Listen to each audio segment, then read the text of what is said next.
Hey guys, today we're making some hickory barbecue ribs and some hot and spicy chipotle ribs, perfect for the 3-day weekend. And with that being said, let's get started and let's keep it easy.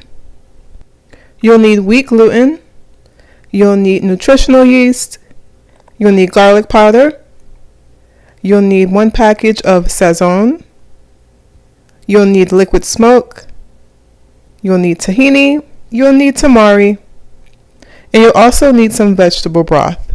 And this is what you need for the sauce. You'll need some hickory barbecue sauce. I'm using the Woodstock brand. For the hot and spicy sauce, you'll need the same Woodstock hickory brand, but you'll also need chipotle powder and some sriracha. So now that you have all of your ingredients ready, what you want to do is mix the dry ingredients first, get that really well combined, and then you're going to go ahead and add the liquid ingredients. Not talking about the sauces here, just talking about the liquid ingredients that you'll need to make the ribs.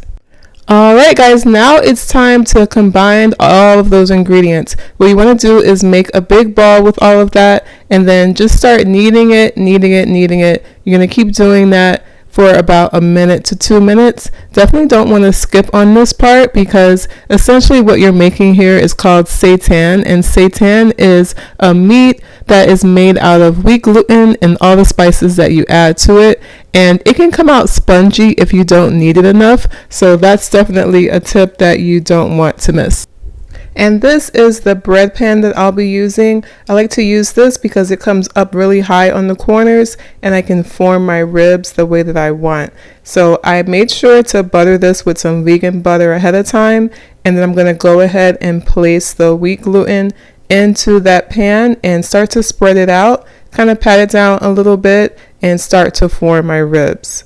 And the way that I'm forming my ribs is I'm using a knife to go ahead and make those indentations, so that when it's time to go ahead and add the barbecue sauce and when it's time to cut through it completely and pull the ribs apart, it's easy to do so.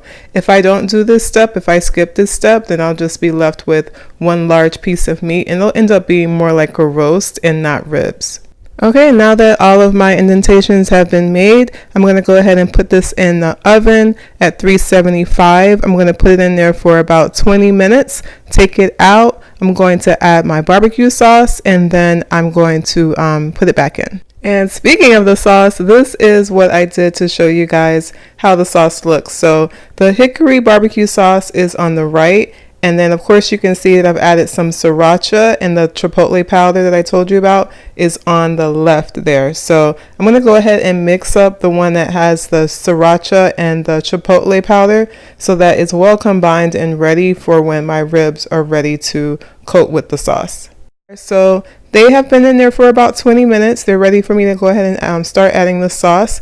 If you are really in particular about separating the sauce, you can add a little bit of aluminum foil in the middle.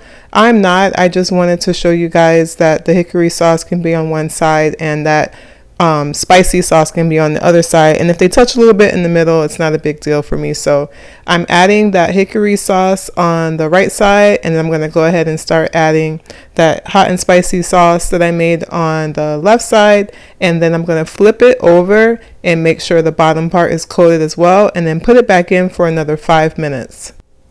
And this is the final result, guys. I hope you try it. I will leave the full recipe in the description box below, and I'll see you guys in the next video.